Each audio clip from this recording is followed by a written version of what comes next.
Video में आप जिस 32 वर्षीय शख्स को देख रहे हो इसका नाम है सचिन। आरोप है कि इसने सोशल मीडिया इन्फ्लुएंसर और कांग्रेस नेता हिमानी नरवाल की उसी की मोबाइल चार्जिंग की केबल से गला दबाकर हत्या कर दी। गिरफ्त में आए आरोपी का कहना है कि हिमानी के पास उसके अश्लील वीडियो थे और लगातार उससे पैसे की मांग कर रही थी। आसान भाषा में कहें तो ब्लैकमेल कर रही थी। बहादुरगढ़ के खैरपुर के रहने वाले सचिन ने रोहतक के विजयनगर निवासी हिमानी की जिस तरह से हत्या की उसने पूरे हरियाणा को झकझोर कर रख दिया। चलिए आपको पूरा मामला विस्तार से बताते हैं। 1 मार्च की सुबह सापला के आसपास गश्त लगा रही पुलिस गाड़ी को एक संदिग्ध बैग दिखाई देता है। बैग दिखने में बिल्कुल नया लग रहा था। पास जाकर बैग को उठाया तो उसमें काफी ज्यादा वेट था। जब उसे रोड के पास लाकर खोला गया तो उसमें एक लड़की का शव मिला। पहली नजर में शरीर पर किसी तरह के कोई भी निशान नहीं दिखाई दे रहे थे। एक तरह से समझे तो सबूत मिटाने की हर संभव कोशिश। रोहतक पुलिस के सामने चुनौती थी कि सबसे पहले बॉडी को आइडेंटिफाई कैसे करे। शव को हॉस्पिटल भेजा गया और उसकी फोटो कई लोगों और मुखबिरों को दिखाई गई। करीब 6 घंटे बाद पुलिस मृतका की पहचान करने में कामयाब रही। जाँच में सामने आया कि हिमानी रोहतक के विजयनगर में अकेली रहती थी। अब सबसे बड़ा सवाल था कि आखिर उसकी हत्या करके बैग में किसने डाला।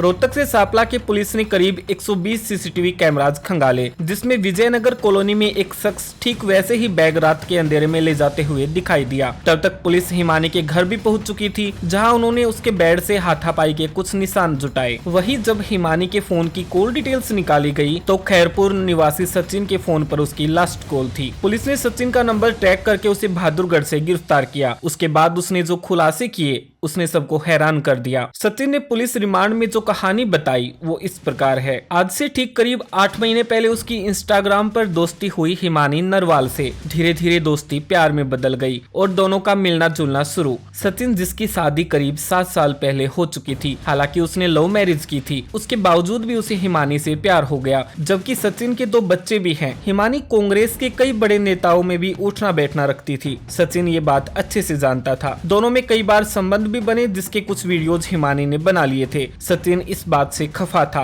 अब हिमानी जब भी उसे बुलाती उसे जाना पड़ता। इसके साथ साथ उसने पैसों की भी डिमांड शुरू कर दी थी। सचिन घर से करीब 3 लाख रुपए उसे ऑलरेडी दे चुका था। सचिन का कहना है कि अगर वो पैसे नहीं देता तो हिमानी उसके वीडियोज उसकी पत्नी को दिखा देती, जिससे उसकी शादी खतरे में पड़ सकती थी। 28 फरवरी की शाम हिमानी ने सचिन को रोहतक अपने घर पर बुलाया, जहाँ वो अकेली रहती थी। जैसे कि हमने आपको बताया, हिमानी घर पर अकेली रहती थी। सचिन रोहतक गया, जहां उन्होंने सबसे पहले संबंध बनाए। देर रात इनकी वीडियो डिलीट करने वाली बात पर बहस हो गई। सचिन चाहता था कि उसकी वीडियोस डिलीट कर दी जाए, लेकिन हिमानी ऐसा नहीं कर रही थी, जिसके चलते झगड़ा हाथापाई पर आ गया। इसी वीडियो को डिलीट करने की जद्दोजहद में सचिन ने पास पड़े चार्जर की केबल से हिमानी की गला दबाकर हत्या कर दी। इसके बाद उसने वीडियो डिलीट किया और अब सबसे बड़ा काम था कि शव को ठिकाने कैसे लगाए, क्योंकि अगर लाश यही पड़ी रहेगी तो वो फंस सकता था। शुरुआत में उसने हिमानी की स्कूटी निकाली और रात 10 बजे रोहतक की सड़कों पर घूमने लगा। दरअसल वह प्लान बना रहा था कि आखिर लाश का क्या करूं।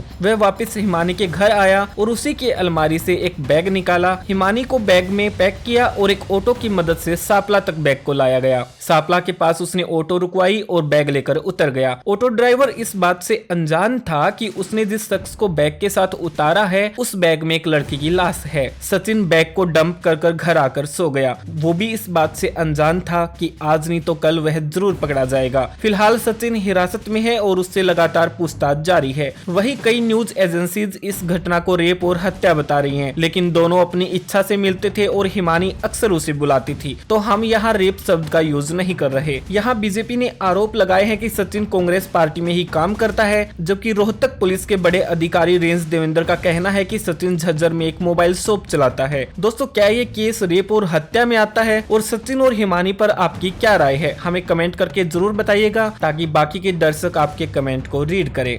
धन्यवाद।